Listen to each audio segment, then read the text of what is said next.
Right. Okay. Shall we have a go then? Yes, I'm ready when you are. Okay, here we go then. Right. So joining us now live, well, not live, I'll say, but joining us now from the White House is Derek Myers. Hi, Derek. Hi, Clive. How are you?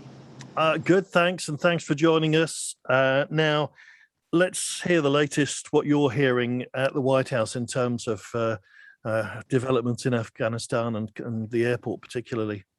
Yeah, well, we know that the president canceled his trip to his home state of Delaware this weekend. It was a very fluid situation. The White House told us that he was going to be leaving tomorrow, every time Thursday, Friday, Saturday got here, the trip was canceled.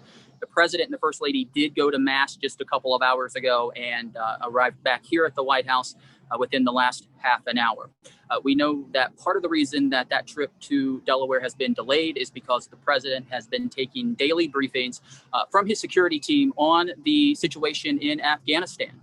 We know that the U.S. has worked with NATO allies to evacuate 4,000 people within the last 24 hours, and we're waiting to find out what the numbers are going to be just after midnight for today.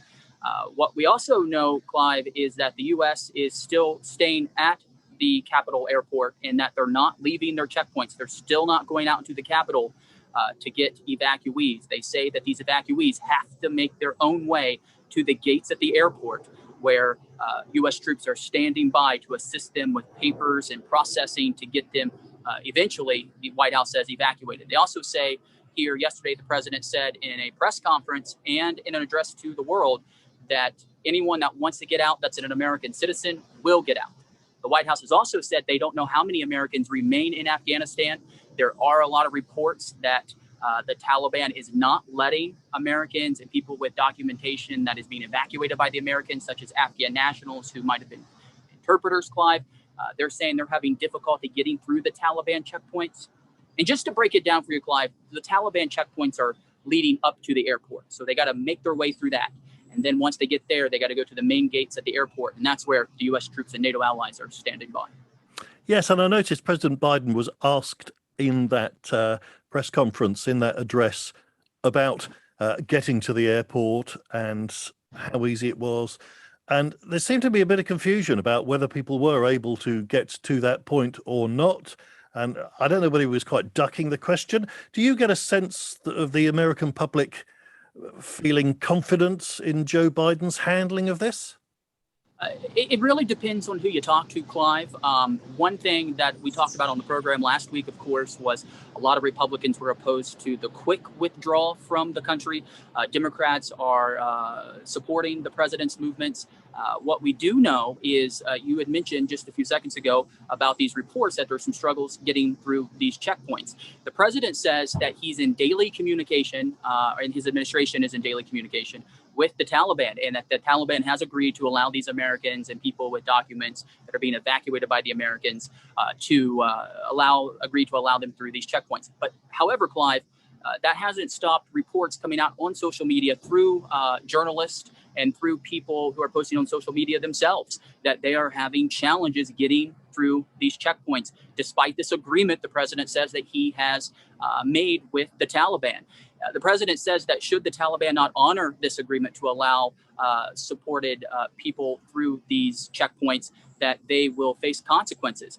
He hasn't said what those consequences are going to be. And despite those, again, those reports and allegations coming out, we still have yet to see any movement publicly from the White House on how they're going to address this. They simply say that it has been agreed upon to let these people through. But again, these people are saying they're not getting through.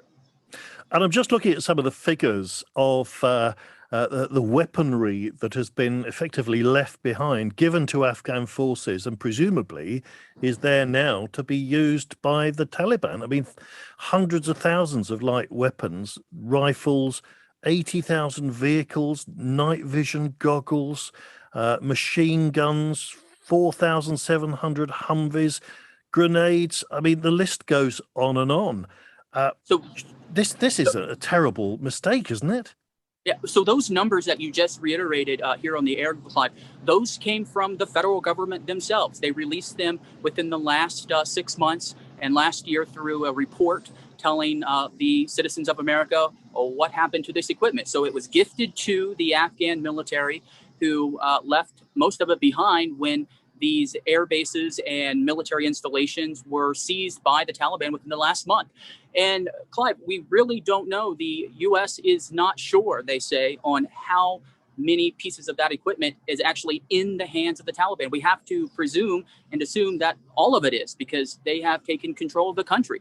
So they have access to just about every inch of that country that they want to have access to, which means they have access to the weaponry. Over 18 million rounds of ammunition, Clive, was given to the Afghan military by the Americans just within the last 24 months.